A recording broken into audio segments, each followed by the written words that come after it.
Alright, so we're given a probability density function p of x, okay, on this interval -1 and 1, and we're asked to find the probability that x takes the value between -half and a 1.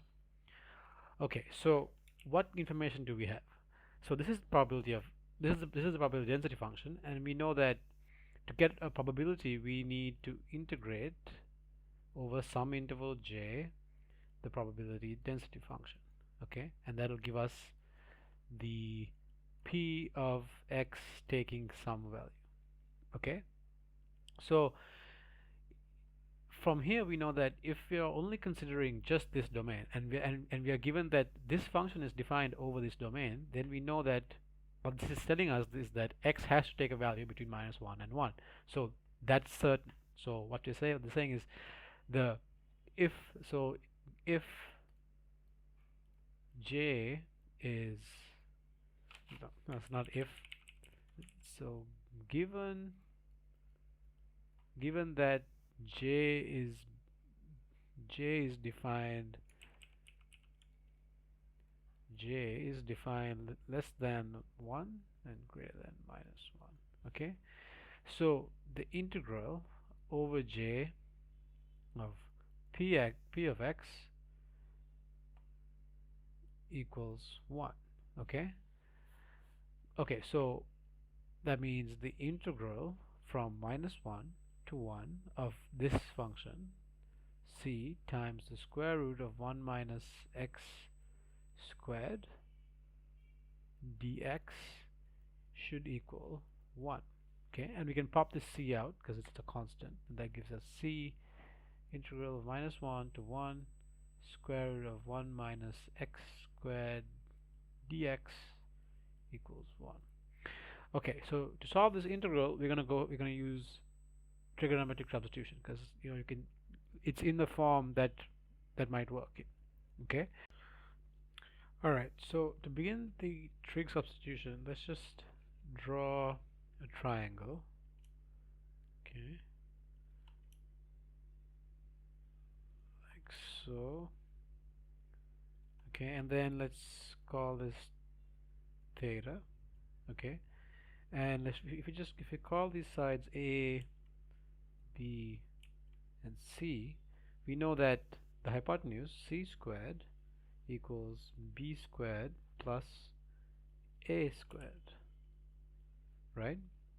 So to get this in this form, this has to be something minus. So to get this, it has to be c squared. So this can be two things, right? You can have either c squared minus b squared equals a squared, in which case, right, a equals the square root of c squared minus b squared, or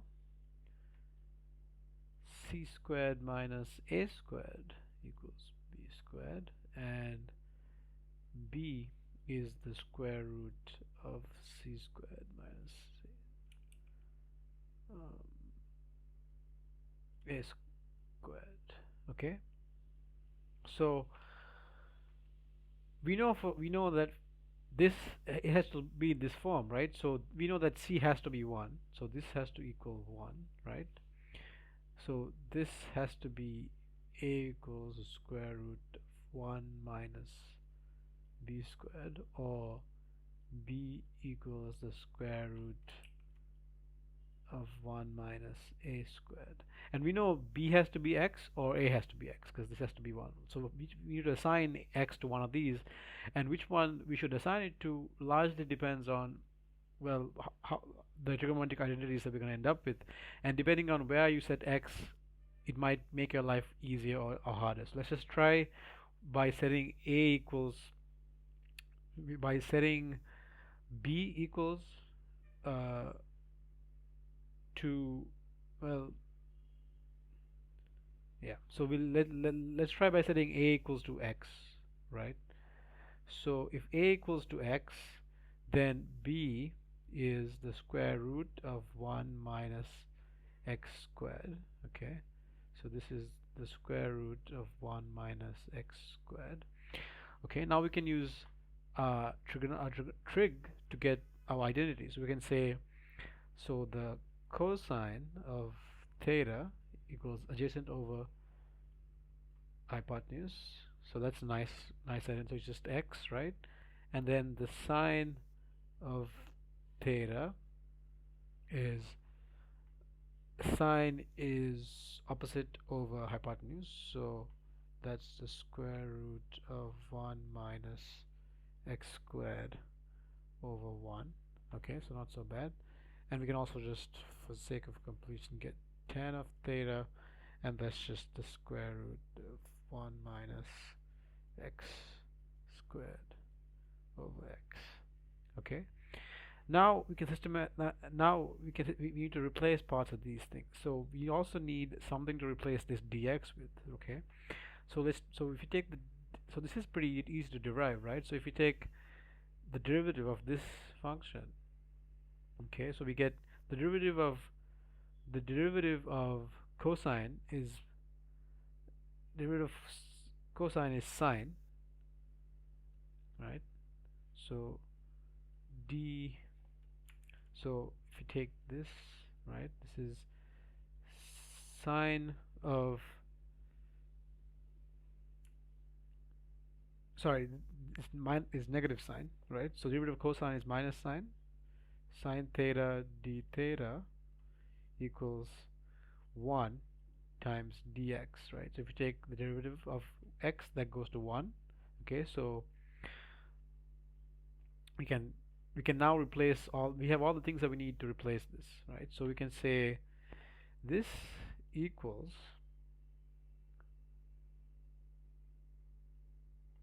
c from the integral of minus 1 to 1 of negative,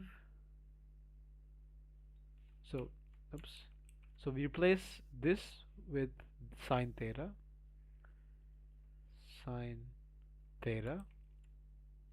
okay, and replace dx with minus sine theta d theta, right? So times minus sine theta d theta, okay, and we can pull this minus sign out, so this is just going to be minus c from the integral of minus 1 to 1 of sine squared theta d theta. Now remember, these boundaries need to be changed. So if you we could always change these boundaries, right? We can plug in, so we can solve for theta, and we can say we can just plug in the value of x, and then we can get a value. But let's just leave it like this. Let's just leave these bounds as they are. Okay.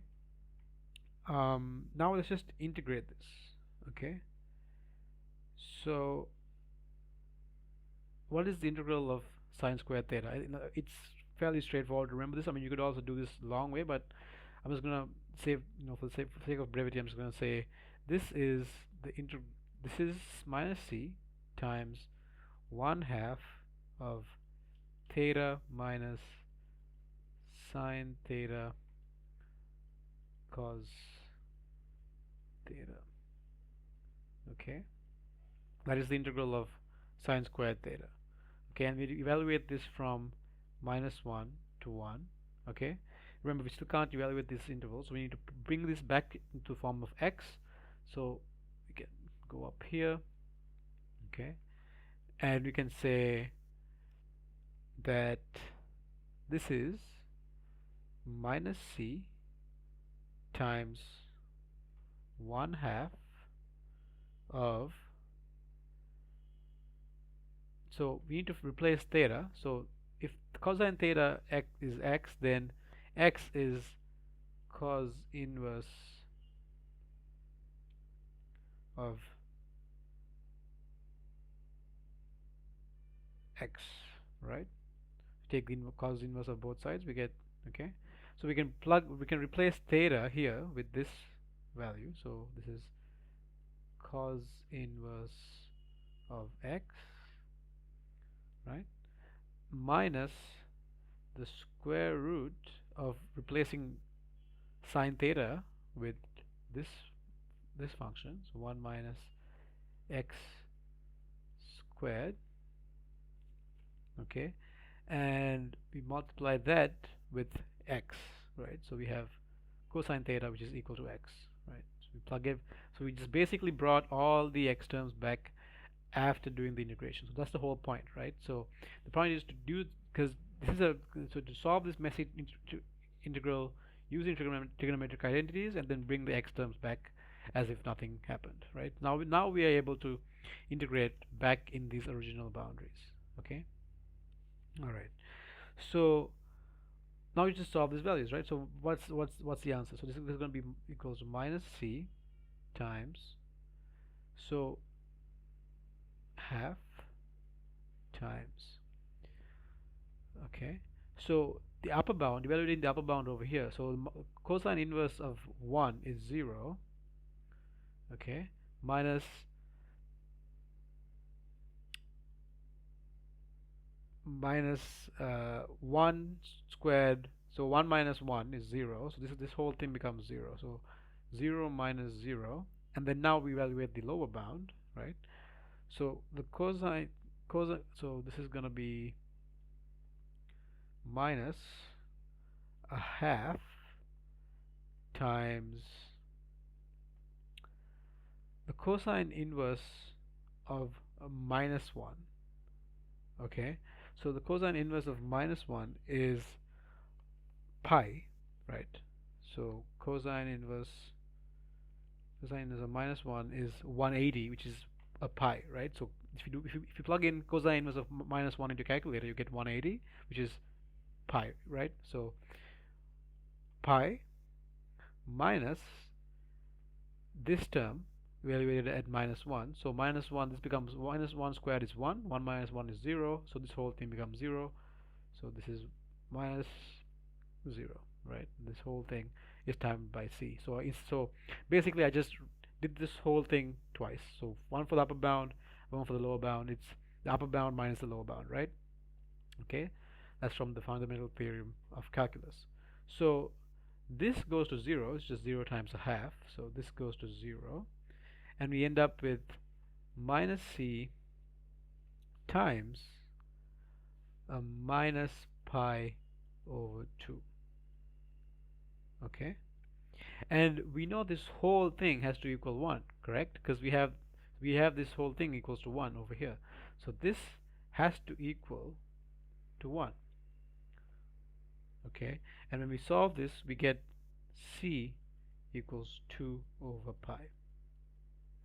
All right, so we have this value now, okay, and the next step is to evaluate. So now we can plug this value back into our equation, so we get that p of x is actually 2 over pi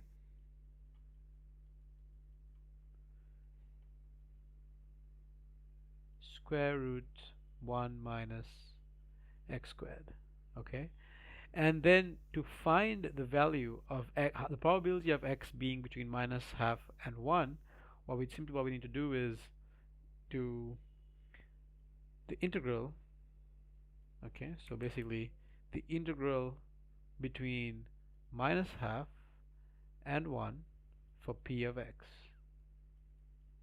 okay, which equals,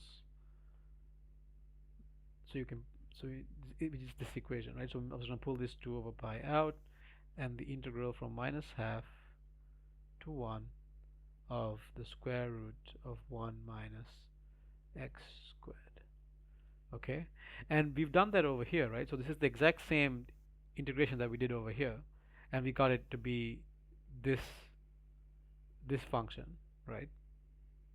Or this function rather, okay, this thing in on the inside.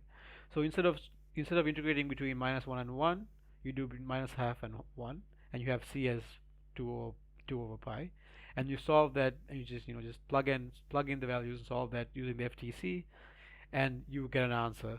I'm not going to do that here, but the answer for this is going to be 2/3.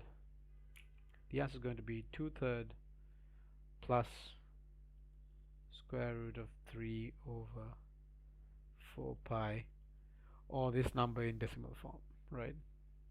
That'll be your answer. Okay, so I'm not going to do that right now. It's just a matter of plugging in these two bounds into this equation, right? Instead of solving between -1 and 1, you solve between a half. So this thing, you do this between -1/2 and 1, and then you get this answer. Okay.